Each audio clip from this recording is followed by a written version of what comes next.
Hi everyone, I have just finished The Escape by Mary Balogh. It was book 3 in the Survivors Club series, and I would like to share a few of the ideas that occurred to me while reading this book, so let's get started. This book follows Ben and Samantha. Ben is a member of the Survivors Club who was badly wounded in battle and has partially lost the use of his legs. One of his dreams is to dance. He walks around with canes and is in constant pain. Ben is also restless, as he can't seem to find place and purpose in his life. All he knows is he won't stay still, as he thinks that would mean admitting defeat. Samantha is a recent widow, mourning at the hands of an incredible depiction of a petty tyrant, her sister-in-law, who imprisons her by throwing propriety in her face constantly. Her husband died from wounds sustained during the war. His biggest loss was his beauty. Their marriage was a sham, and he had been cheating on her. Samantha did her duty for as long as he was alive, and especially while he was convalescent. This exhausted her, and after a while, she started to grow restless. Samantha and Ben meet by accident, although not really. They meet when Ben is riding a horse, and as a way to push himself to live and prove to himself that he was capable of pushing boundaries, he jumps a hedge and almost falls on her and her dog, which is adorable, by the way. She is walking her dog as a way to defy her petty tyrant, who would have her do nothing but staying at home in a dark house whilst wearing black. So they meet because they both push the boundaries of the freedom allowed to them by circumstance, a very adequate way. After swearing and cursing, Ben felt guilty, sought to apologize to Samantha, so he pays her a visit. During this visit, she confesses to him that she wants to dance too. This is an important fact. After an invitation that he makes to her to go riding horses, her petty tyrant of a sister-in-law throws a tantrum, leaves her, tells on her to her father, Samantha's father-in-law, who seeks to punish her by removing her from this place and having her live with him, where he would, more or less, set her straight. Samantha remembers she has a cottage somewhere in Wales. Ben offers to take her there. Along the way, they admit their attraction, get to know one another, have an affair, fall in love, and after her mourning period is over, they marry. I've skipped a lot of details, of course. This story explored the idea of freedom, of running away from life, of libertine existence, of propriety, and of pain. They both clearly felt in shackles by their lives, him by his injury and her by her mourning period. Though it is in her that the urgency to be free comes out stronger. Ben is more grounded, always considerate, finding a way for Samantha to be free while reserving some propriety to ensure she was safe. That was rather interesting. He did not infringe on her freedom, the freedom she so desperately needed and wanted, but he still cared about her enough to find ways to explore their situation in a way that wouldn't hurt her, where her actions wouldn't simply look careless and she'd be the object of judgment, even though she didn't realize how valuable this was. This, to me, was contrasted against her petty tyrant. In both cases, the idea of restricting some freedom for the sake of duty was present, but there is a subtle difference between setting boundaries to ensure success and simply restricting for the sake of restriction. Ben sought to do it for Samantha's sake, because in her urgency she didn't realize she needed some boundaries and restrictions. Her sister-in-law did it for her own sake, because she wanted to control Samantha's behavior. And this is also explored in the idea of dancing. Dancing isn't only moving around aimlessly for the sake of movement. It is a movement that is restricted by melody, rhythm, and your partner.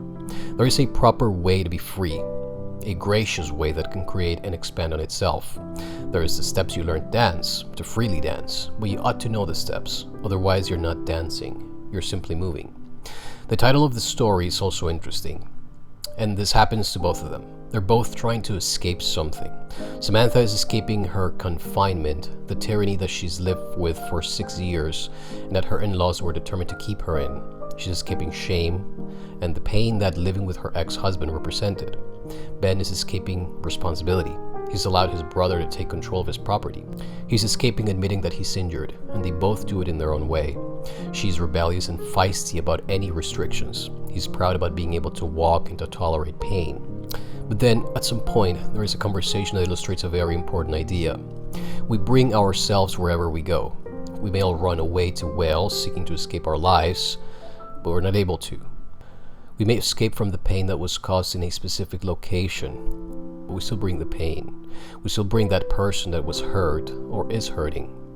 We still bring the memories and our reaction to them. We bring ourselves wherever we go. We carry our bags with us regardless of how far we run. This made me think of how many times we live in an addiction, or a dissociation, or just busy work, just so that we don't have to look at our pain, just so that we don't have to carry our weight. Mary made Ben the illustration of how it can be dealt with. At one point, when they reach Wells and they set foot on the beach, they have a conversation. She mentions how the ocean is intimidating, and he responds that staring at the ocean, at all that intimidating and scary vastness, can bring pain, but that also knowing the truth about our pain, not ignoring it, as he has been unable to do so all his life, may bring one peace about it. Samantha's ex-husband could not handle the pain and eventually died. He simply could not find peace with his injuries. Ben, on the other hand, took his pain as a challenge, accepted it and sought to move forward. It reminded me of what Alida Edwards said about staring into the abyss. We will most certainly find pain and hurt, horror and regret when we look at that part of ourselves that we ignore constantly. But that is what is there, for better or for worse. It is what is there, and that realization brings peace, and it's the first step towards healing or towards deciding about our existence. She was running away from her pain, but she wasn't going to find peace until she stared at it, admitted how much everything that went on hurt her, how it hurt her to have been a game, a tool of her ex-husband to spite his father, and on that line, how much it had hurt her that all her family had abandoned her in her childhood, something that made her feel alone. At this point, the idea of their affair is starting to take shape. She's pushing with her freedom towards, why not? But he has a thought that he really liked. He realized after getting to know her that the one thing she had not had in her life was constancy of love. Her father, mother, husband, and in-laws, everyone that she had ever relied on, trusted on, had abandoned her eventually. There was nothing constant in her life, and as such, he had doubts about going through with their affair, as it would have to be a short affair, and he'd be essentially recreating the same dynamic, loving her for a week to only leave her afterwards. One more non-constant source of affection. And that was beautiful, as this is when his care for her was starting to become very apparent. Another lovely thought that was mentioned in this story, relating to running away from pain, was from Samantha's grandfather, who had loved his first wife until she ran away. After this, he became a drunk for years, and his behavior led to Samantha's mother running away. He realized after all this that one will not be able to avoid pain when one loves another, but that one ought to love from a position of strength. And not only from a position of strength, but from a position of wholeness. This idea of loving from a position of wholeness was rather incredible. If one is whole when one loves, one can offer oneself fully to that person. And when the inevitable pain of life comes, one will be able to remain whole, bruised, beaten, and crushed, but whole, so that pain may not destroy the love or the lover in the process.